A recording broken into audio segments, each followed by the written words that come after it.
ہے کہ اللہ کے رسول کے امی ابا بچپن میں انتقال کر گئے تھے، تب یہ ساس اور بہو جو ہے ان کے جھگڑے کے زمانے سے چلتے ہوئے آ رہے ہیں. تب اس کے لیے گائیڈنس جیسا جو ہماری مائیں تھی تو ان کو تو سانسیں نہیں تھی، تو اس کا حل پھر کیسے، گائیڈنس کہاں سے ملیں گی؟ بھائی نے ایک اچھا سوال کیا. ایک میرا ٹاپک میں اس میں تیار کر رہا ہوں، لیکن 1 سال ہو گیا تیار نہیں ہو پایا. ٹاپک تھا ساس اور بہو. بھائی نے ایک بڑا اچھا سوال کیا کہ اللہ کے رسول صلی اللہ علیہ وسلم کے تو والدین کا انتقال آپ کی نبوت سے پہلے ہی ہو گیا تھا. تو جو ہماری مائیں تھیں امہات المومنین، جو نبی اکرم صلی اللہ علیہ وسلم کی ازواج بیویاں تھیں، تو اب ساس اور بہو کا رشتہ وہاں تھا ہی نہیں، تو اب ہم ٹریننگ کہاں سے حاصل کرے گی؟ ساس اور بہو کیسی رہیں، کہاں سے لیں؟ تو دیکھیے یہ بات تو بالکل طے شدہ ہے کہ نبی اکرم صلی اللہ علیہ وسلم کو چونکہ والدین نبوت سے پہلے انتقال کر چکے، تو ہماری جو نبی اکرم صلی اللہ علیہ وسلم کی ازواج تھی، بیویاں تھیں، جو ہماری مائیں ہیں امت کی، ان کی کوئی ساس وہاں نہیں تھی یا سسر نہیں تھے جو جن کے ساتھ کیسا معاملہ ہو. لیکن ہم صحابہ، تابعین، تبع تابعین کی زندگیاں دیکھ سکتے ہیں کہ وہ لوگ کیسا رہتے تھے، اس سے ہمیں بات سمجھ میں آ جائیں گی. جو بات ہم کو صحابہ، تابعین، تبع تابعین کے زمانے سے ان جنرل ملتی وہ یہ ہے کہ یہ لوگ عموماً نکاح کرتے وقت الگ ہو جایا کرتے تھے. الگ ہو کر جتنے حقوق ہے بیٹا آ کر بہو آ کر ادا کر دیتے تھے. وہ سسٹم اس زمانے سے لے کر آج تک بھی ہے. عربوں کا اس زمانے میں پیسہ نہیں تھا، چھوٹے چھوٹے گھر ہوا کرتے تب بھی نکل جاتے تھے. آج پیسہ ہونے کے بعد بھی ان کا سسٹم وہی ہے. ایک باپ ہے، 4 بیٹے ہیں، تو وہ گھر بناتا 5 فلیٹ کا، 5 منزلہ، نیچے خود رہتا، اوپر ایک بیٹا، اس کے اوپر ایک بیٹا، اس کے اوپر ایک بیٹا، اس کے سب کے اپنے اپنے کھانے پینے ساروں کا نظم. بچے پوتے پوتیاں آتی ہے، دادا دادی سے روز ملتے، صبح شام بیٹے آتے جاتے ہیں. بہوؤں کا بہت زیادہ گہرا تعلق ان کا آپس میں نظر نہیں آتا، صرف اتنا سلام کلام آتے جاتے ملتے جلتے ہیں. ہمارے پاس جس طرح کا جو چلن بنا ہوا ہے، جو ماحول بنا ہوا ہے کہ بہو کا ایک اپنا مقام ہے، اس کا ایک لانے کا مقصد ہے، وہ ایک پرپس سرو کرنے آتی ہے. وہ اس لیے نہیں آتی کہ ہمارے بیٹوں کی نسلیں آگے بڑھے. وہ یہ پرپس سرو کرنے آتی کہ سب سے پہلے کام والی کا پورا حق پورا ادا ہو، جھاڑو دینے والی کا حق پورا ہو، برتن. اب آپ کو بولتا ارے پھر فیض بھائی یہ کام کون کریں گا؟ اس کے گھر میں وہ نہیں کریں گی کیا؟ اس کے جب گھر میں کریں گی تو وہ دیکھ کر یہ بولنے والے ہوں گے برتن میں تھوڑا جھوٹا باقی ہے، وہ اس کا گھر ہے، اس کے گھر کی جھاڑو وہی دیں گے، اس کے گھر کا برتن وہی دھوئیں گی. لیکن وہاں کوئی نہیں بولے گا. یہاں مسئلہ یہ ہے کہ برتن بہو نے دھو دی، لاؤ پورے برتن چیک کرو میرے کو اسکینر میں، پاس پاس ریجیکٹ ریجیکٹ پاس پاس ریجیکٹ. یہ کیا دھو رہے ہیں، یہ کیا کر رہی ہے فلاں ہے. نماز پہ جھگڑا نہیں، نماز پڑھتی نہیں پڑھتی. بچوں کی تربیت کیسا کر رہی، کوئی ایشو، کوئی جھگڑا نہیں.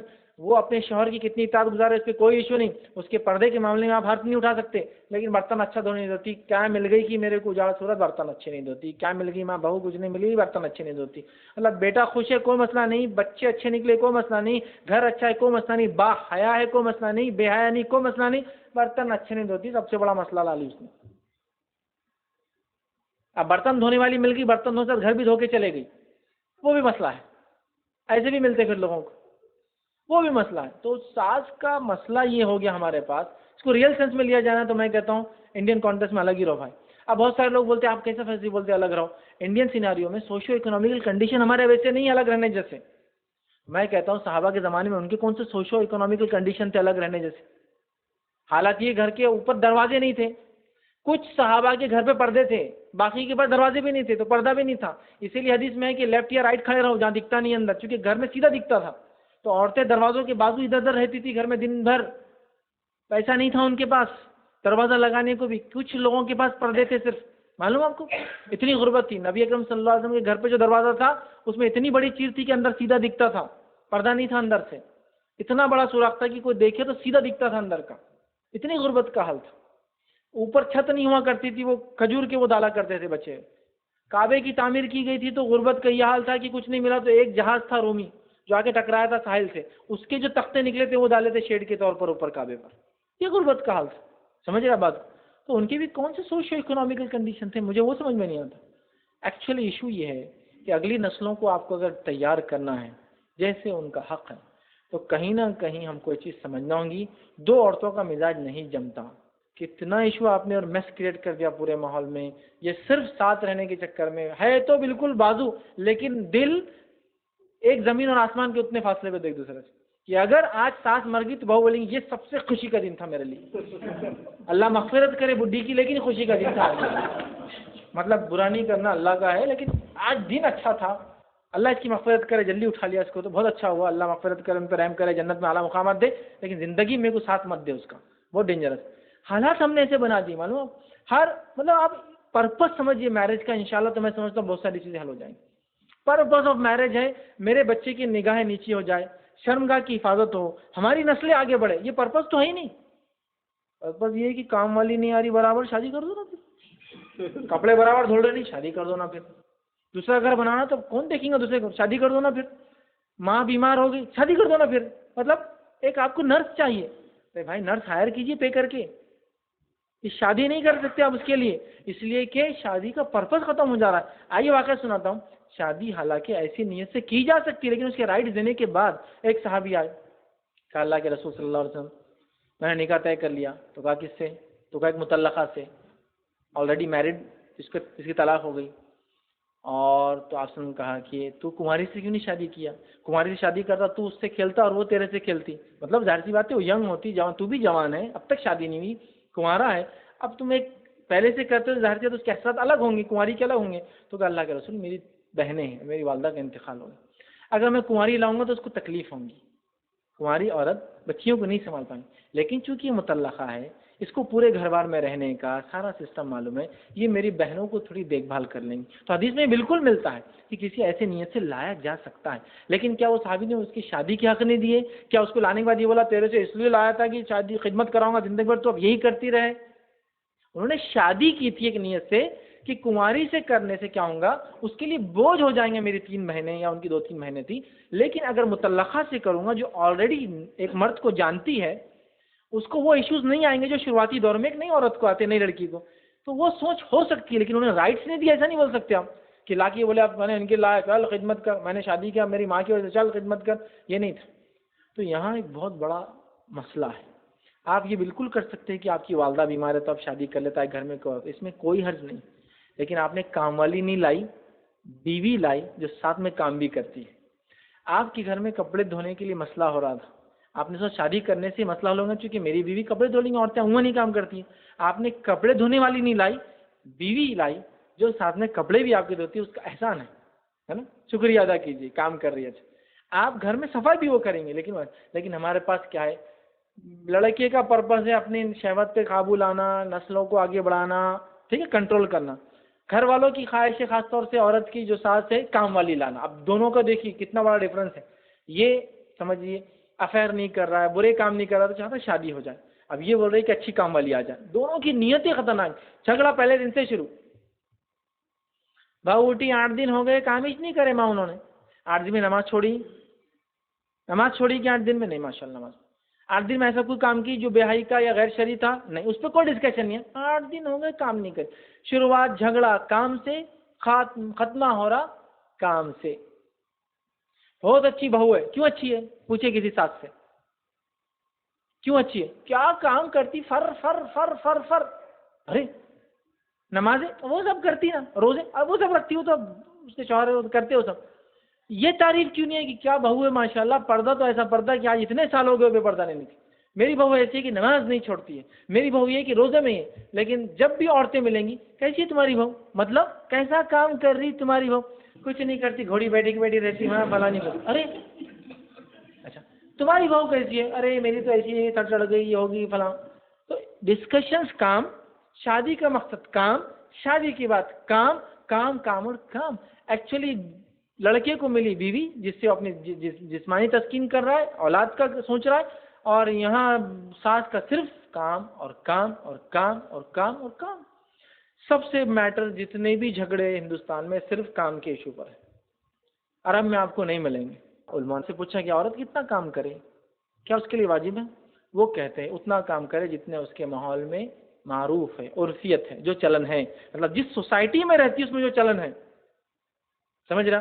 اب سمجھ لیجیے آپ ایسے سوسائٹی کو بلانگ کرتے ہیں، آپ کروڑ پتی آدمی ہیں، تو آپ اپنی بہو سے کام کیسا توقع کریں گے؟ مجھے سمجھ میں نہیں آ رہا. آپ کی سوسائٹی میں جو معروف ہے، کیا کہہ رہے علماء، جو عرفیت ہے اتنا کام کریں گی وہ، جو عرفیت ہے، جو اسٹیٹس میں آپ رہتے ہیں.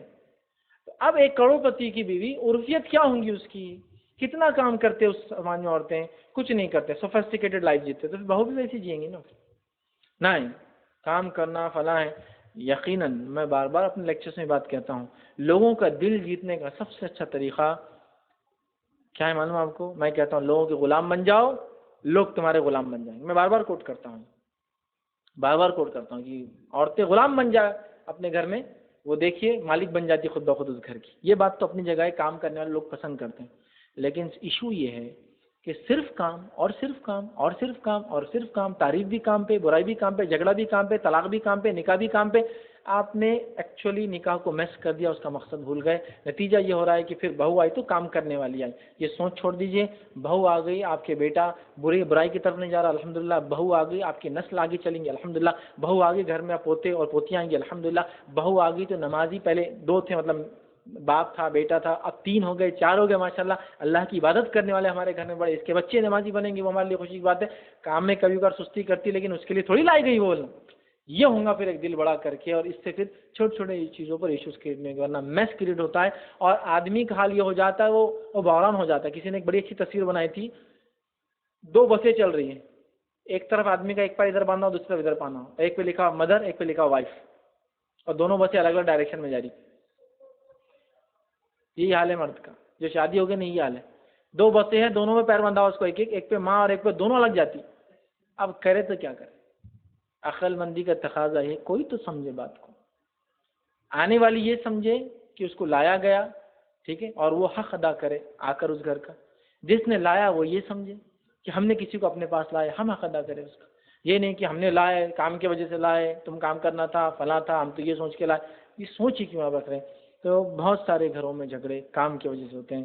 صحابہ تابعین تبع تابعین کی زندگی جو میں نے دیکھی ہے, جو ان کی سیرتیں پڑھی ہے, ہم نے کبھی ان کے ساسوں کا تذکرہ پڑھا ہی نہیں. پڑھی آپ سیرت صحابہ کی اٹھا کر, شادی ہوئی, والدین کی خدمت جاری اور ساری رہی, لیکن آپ یہ نہیں پائیں گے کہ خود بیٹے نے نہیں کر کے بولا آپ میری شادی ہوگی تم ہی کرنا ان کی پوری خدمت. تو وہ سماج, وہ سوسائٹی آپ کو ڈیولپ کرنا ہوگی. اس لیے کہ یہ ایشوز سے سب سے بڑا نقصان اس عورت کا ہوتا ہے, اس کا حق مارا جاتا ہے. اور دوسرا نقصان کیا ہوتا ہے معلوم؟ آنے والی نسل تباہ ہو جاتی, مفلوج پیدا ہوتی, پیرالائز پیدا ہوتی. میں دوں ایگزامپل کیسے, سنیے. ایک عورت دوسری عورت کو کنٹینیوس ڈانٹتی ہے. ایک عورت جو ڈانٹتی ہے وہ ساس, جو ڈانٹ کھاتی ہے وہ بہو, اور بیچ میں کھڑ رہے کہ ایک ننھا منا بچہ دیکھتا ہے کیا سلوک ہو رہا ہے. اگر تھوڑا سمجھدار رہا ماں کی طرف دادی کریں گا اور دادی کو برا مانیں گے, اور سمجھدار نہیں رہا تو کیا کریں گا, دادی کی طرف ہو کے ماں کو تکلیف دیں گا پوری زندگی. ایک نسل آپ بگاڑ رہے ہیں. اگر ماں کا فرمانبردار رہا تو مفلوج پیدا ہوتا ہے, پیرالائز ذہن کا ہوتا ہے, اس لیے کہ غلام ذہن کا پیدا ہوتا ہے. کیوں؟ اپنی ماں کو صرف غلامی کرتے دیکھتا ہے صبح سے شام تک, تو وہ بھی غلام بن جاتا ہے. وہ کوئی لیڈر نہیں بن سکتا. وہ بچے جن کی ماؤں کو غلامی میں دیکھتے ہیں نا, تو بچے لیڈرشپ اختیار نہیں کر سکتے, وہ بھی اچھے ورکر بنتے ہیں. سمجھ رہے آپ بات کو؟ تو یہ سمجھیے. اچھا, ایک نسل جو چلے گی ساس کی, وہ تربیت کا زمانہ الگ تھا, اور ایک نسل جو آئی ہے بہو کی, تربیت کا زمانہ الگ. اب یہ بولتے کہ تربیت ویسی کرنا جیسے میں نے کی تھی, کیسے پھول نکالی, دیکھو تمہارا شوہر کیا بنائی اس کو, میں نے, میری محنت تھی. وہ تربیت کا مرحلہ الگ تھا. اب مرحلہ نہیں, میں نے ایسا کیا, ایسی سنا. دونوں کی مینٹل جھگڑے شروع یہاں بھی ہوتے بہت سی بار. وہ بولتی تربیت میں ایسی کروں گی, یہ بولتے ایسا کروں گی, وہ کمپلین کرے اس کی, یہ کمپلین کرے اس کی. تباہ ہونے والی اگلی نسل. اس کی بات یاد رکھیے آپ کے جھگڑے میں, سمجھیے اس بات. ہم خود اپنے بیٹے کو برباد کر رہے ہیں. جو عورتیں بہت پیار کرتی ہیں نا اپنے بیٹوں سے, اس لیے بہو سے لڑتی ہے, اپنے بیٹے کی نسلوں کو آپ برباد کرتی ہے. جب بہو سے آپ لڑتی ہے تو میس کریٹ ہو جاتا ہے, تجارتیں برباد ہو جاتی ہے, کام دھندے برباد, جابس چلی جاتی ہے, خودکشی کر لے رہے لوگ, میس کریٹ کر دے رہے آپ. تو وہاں ہم نے نہیں پایا. اتنا ہی سمپل دیکھا, شادی ہوئی الگ رکھ دیا. اور کہیں کہیں نکاح ہوتے تھے وہ لوگوں کی, شادی ہوئی یہ ایک گھر تھا, شادی ہوئی یہ ایک گھر تھا, شادی ہوئی اپنے ماں باپ سے پوتا پاتی روز جاتے اپنے دادا دادی کے پاس, ساری چیزیں ہو رہی. یہ ہم نے جنرل سینس میں پایا. حالانکہ سوشو اکنامیکلی وہ بھی بڑے غریب تھے, بہت غریب. لیکن ہمارے پاس کیا, بیٹا والا ہو گیا, مطلب اطاعت چھوڑ دیا, فرمانبرداری چھوڑ دیا, دودھ معاف نہیں کروں گی, یہ نہیں کروں گی, وہ نہیں کروں گی, کوسوں گی, بددعا دوں گی, یہ کروں گی, آخر میں جھڑتی دیں گا تو, اور وہ جو چمرختے کو لے گئی وہ تو یہیں مریں گی, سڑیں گی, یہ ہوں گا, وہ ہوں گا, فلاں چیز. عقل بھی نہیں, سمجھ بھی نہیں کیا کرنا. تو میں نے دیکھا یہ 2 تلواریں ایک میان میں نہیں رہ سکتی. یہ پریکٹیکلی لوگوں کے ہزاروں واقعات ہیں, صرف لڑ رہے ہیں. تو میں کہتا ہوں بھیا الگ رہو, شرعی اعتبار سے رہو, اور خوش رہو. سمجھ رہا, خوش رہو, آرام سے رہو. یہی ہم دیکھتے ہیں. ابراہیم علیہ السلام اپنے بیٹے کے گھر آتے, اسماعیل علیہ السلام کے گھر میں, ٹھیک, بیٹے کا گھر ہے لیکن حق نہیں جما رہے, میں آیا ہوں اب میں رکوں گا, فلاں آئے ملے, اسماعیل نہیں, میں چلا جاتا ہوں. ہو سکتا ہے اسماعیل علیہ السلام لانگ ٹرم کے لیے شکار پہ جاتے ہوں, چونکہ ان کو کام تھا, ملے اور چلے گئے. لیکن ایک چیز تھی, بہو صحیح نہیں تھی تو اس کی کمپلین کر کے گئے. آنے ایک بار بولنا چوکھٹ بدل دے, سمجھ, یہ نہیں بولے تم میری بہو ہے, اب میں آیا, اب میں سسر ہوں, میری خدمت کرو, میں اتنے دن رہوں گا. ابراہیم علیہ السلام ایک سسر ہونے کے ناطے اپنے لمیٹیشنز جانتے ہیں. اور بہو کی اور بیٹے کی انڈیپینڈنس اور ان کی اپنی آزادی کو سمجھتے ہیں. یہ ساری چیزیں ہم کو سمجھنا ہوں گی. ادھر کا بھی انٹرفیرنس نہیں تھا, ادھر کا بھی نہیں تھا. مطلب وہ ایک الگ سوسائٹی تھی, آپ سمجھیے اس کو. ہر عورت, ہر آدمی فری ہو کر انڈیپینڈنٹلی اپنے بچوں کو جیسی ان کی سوچ تھی اور سمجھ تھی ویسے تربیت دے رہے تھے اور ایک ماحول بنا رہے تھے. جنرلی ہمارے گھروں میں کیا ہوتا ہے, بچے تربیت یافتہ میں ہوتے ہیں جہاں جوائنٹ فیملیز ہوتی ہے اور اسپیشلی جہاں سانسیں بہت ڈومینیٹنگ ہوتی ہیں, کیونکہ بچے جو ہے یا تو ماں جیسے ہو جاتے ہیں, غلام جیسے بن جاتے ہیں, یا پھر سیکنڈ کیس ہوتا ہے وہ کچھ نہیں بن پاتے ہیں, کچھ نہیں بن پاتے ہیں. کیوں نہیں بن پاتے؟ کیونکہ صرف اپنی ماں کو جھگڑتے ہوئے دیکھتے ہیں. اور عورت جو ماں ہے بچوں کی تربیت سے زیادہ وہ سانس کیا بولیں گی وہ سوچ کے کام ہوتا. اب کیا بولتے گی, اب کیا بولتے گی, اب کیا بولتے گی, تانے جس کو بولتے ہیں. بہت سی بار عورتیں بولتی تو اس میں کیا خالی بہو کی بولتی ہے گندا ہے. تو اب آئیے تھوڑا سیناریو چینج کرتے ہیں. آپ کی بیٹی کی ساس نے یہی بولی اس کو, تو بیٹی آ گئی, میں نہیں جاتی ہوں ہمارے سسرال. کیوں؟ وہ روز بڈی بولتی میرے کو وہاں ہی برتن خراب ہے. ارے بھائی تمہارے گھر میں بھی یہی چھوڑا, آپ کی ماں بھی کوئی ایکسیپشنل نہیں. آپ کی بھابھیوں سے پوچھو کیا ہو رہا ہے اس کے ساتھ.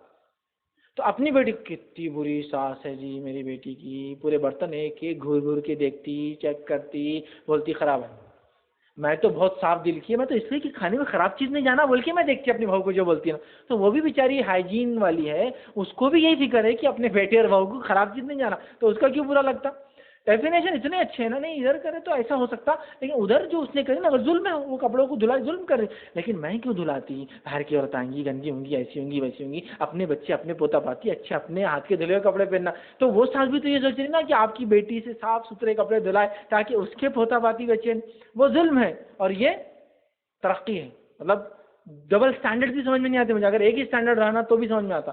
تو بیٹی کا اسٹینڈرڈ الگ, روز دعا اللہ میری بیٹی کی ساتھ سے الگ کر دے, میری بیٹی کو داماد کو توفیق دے کہ وہ آ کر بچ جائے, الگ گھر بسا لے, بہت ظلم ہے. اور یہ بہو پر میرے کو زندگی بھر اس کے اوپر سوار رکھ, اس کے اوپر ہی میرے کو رکھ تاکہ میرا بیٹا اچھا رہے. ارے وہ یہاں سوار ہونا اور وہاں علیحدگی کی دعائیں ہو جاتا, ڈبل کیریکٹر کیسے ہو جاتا. اچھا پھر میں یہ کہتا ہوں عورتوں سے جو میری بات آج سن رہے, جو ابھی سانس نہیں بنے, کل جب آپ سانس بنیں گے نا تو یہ ہسٹری کو ریپیٹ مت کرنا. پھر جو آج آپ بولتے ہیں نا بہت ظلم میں تھے ہم, کل جب سانس بنیں گے نا تو آئیڈیل سانس بنو اور بچوں کو بولو بیٹے شادی ہوئی نا الگ گھر دیکھو اور وہیں رہو, وہیں رہو, آیا کرو, ملا کرو, ہم بھی آئیں گے اور تم سے ملیں گے, لیکن وہ میس نہیں, اس لیے کہ ہم ایک دور سے گزر چکے, تم کو اس دور میں نہیں لے جانا. لیکن افسوس کی بات یہ ہے آج جو عورتیں روتی ہیں نا کل سب سے بڑی ظالم ساس بنتی ہے.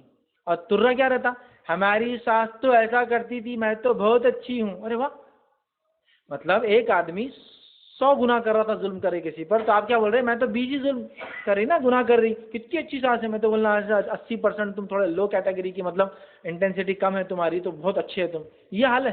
ہماری ساس تو کیا کرتے تھے, روٹیاں ڈالنے کے بعد ہی بولتے تھے غلط ہے, پھر ہم ڈالتے تھے, دیکھو میں کتنی اچھی ساس ہے, تم کو ویسا نہیں کرتی. تو گویا اپنے ظلم کی انٹینسٹی بتا کر دوسروں پہ ظلم کرنے کو واجب حلال قرار دیتے ہیں ہم لوگ. میرے کو بہت مارا اس نے, تو میں تیرے کو 2 پنچ مار رہا, کہ اس نے 10 مارا, ختم. یہ رول نہیں ہے, لیکن میرے ساتھ جو ہوا اگلی نسلوں کے ساتھ نہیں ہوگا. تو کچھ نہ کچھ ایک سسٹم بنائیے انشاءاللہ, تو یہ مسئلہ حل ہوگا, ورنہ یہ میس حل نہیں ہونے والا. اور یہ رول میرا یاد رکھ لیجیے, سب پہ لاگو ہے, ہر آدمی اسی گواہی دیں گے سوائے چند لوگوں کو چھوڑ کر. جب عورت بہو بنتی ہے تو اس کو کبھی اچھی ساس نہیں ملتی, اور جب ساس بنتی ہے تو اس کو کبھی اچھی بہو نہیں ملتی. یہ میرا گولڈن رول لکھ کے رکھ لیجیے, گولڈن رول. میں جب بہو تھی اتنی ظالم ماشاء اللہ ٹھیک ہو گیا. اب میں ساس بن گئی, اتنی بری بہو, اتنی بری بہو, اتنی بری. ارے رے سمجھ رہا. ایشو یہ ہے کہ جب میں بہو تھی تو ساس اچھی نہیں تھی, جب میں ساس بنی تو بہو اچھی نہیں ہے. ایشو یہ نہیں, ایشو یہ ہے کہ 2 عورتوں کا ذہن ملتا نہیں میری ماں. مسئلہ یہ ہے ذہن کا. اس کے دیکھیے, اگر آپ اپنے گھر کی ملکہ ہے تو وہ بھی آپ کے شہزادے کی بیوی ہونے کے ناطے ایک شہزادی ہے. تو ملکہ اگر اپنا حق جتائیں گی تو شہزادیوں کو بھی اپنے رائٹس دیجیے. آپ کیا بول رہے ہیں, میں گھر کی ملکہ ہوں, ایمپریس ہے آپ, تو ایمپرر کی بیوی ایمپریس ہوتی ہے, تو وہ بھی کنگ کی بیوی ہے نا, کوئین ہے, تو تھوڑا اس کو بھی رسپیکٹ دینا پڑے گا آپ کو. تو ہو رہا یہ ہے کہ ایمپریس اپنی عزت لے رہی, کوئین بادشاہ کی جو بیوی رانی اس کو عزت نہیں دے رہی, اور پرنسس جو پیدا ہو رہی پوتیاں ان کو لاڑ, پوتوں کو لاڑ کی, تو میرے یہ فلاں ہے. تو کتنی تعجب کی بات ہے, اس کے بچوں سے شدید محبت, اس عورت سے شدید نفرت. پوتے ہو گئے تو اتنے بچے پھول جیسے بچے, یہ بچے کومل بچے, ایسے بچے ویسے بچے, کس سے پیدا ہوئے؟ وہ ذلیل عورت سے پیدا ہو گئے میری بہو جو ہے. لیکن بچے تو بچے, میرے پوتے میرے پہ گئے پورے, لیکن بہو پہ نہیں گئے. اچھا اللہ نے بچا لیا. تو گویا بچے اس کے پھول سب کچھ ہے اور وہ سمجھ رہے نا ظالم اور فلاں. ہم کو کہیں نہ کہیں اس کو روکنے کی ضرورت ہے. انشاءاللہ اللہ نے کبھی موقع دیا توفیق دی تو میں ضرور اس پر ایک بیلنس ویو ضرور رکھوں گا ایک بار ساس اور بہو کا رشتہ. چونکہ مجھے بیلنس ویو تیار کرنے میں بہت مشکلات پیدا ہو رہی تھی تو میں نے وہ چھوڑ دیا تاکہ دونوں پر ظلم نہ ہو. لیکن ان جنرل انڈین کانٹیکس میں میری بات ہوتی ہے.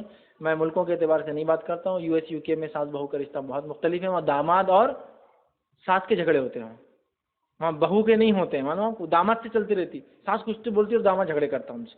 ٹھیک ہے, کیونکہ وہاں رہنے کا سسٹم فوراً الگ ہو جاتا ہے, جنرل سینس میں الگ ہوتے ہیں. انڈین پاکستانی تو رہتے لیکن تو ملکوں کے حساب سے میری بات چینج ہو سکتی ہے. لیکن انڈین کانٹیکس میں جو میں نے دیکھا وہ یہی ہے, اکثر جھگڑے صرف کام کی وجہ سے. بھائی الگ رہو, خوش رہو, اچھے سے رہو, بچوں کی اچھی تربیت کرو, آنے والی نسلوں کے لیے دعائیں کرو, ان کے لیے کوشش کرو, یہ ایک اچھی زندگی ہے. صرف اپنی بات ختم کریں گے. وآخر دعوانا الحمدللہ رب العالمین. سبحان ربک رب العزۃ عما یصفون وسلام علی المرسلین والحمد للہ رب العالمین.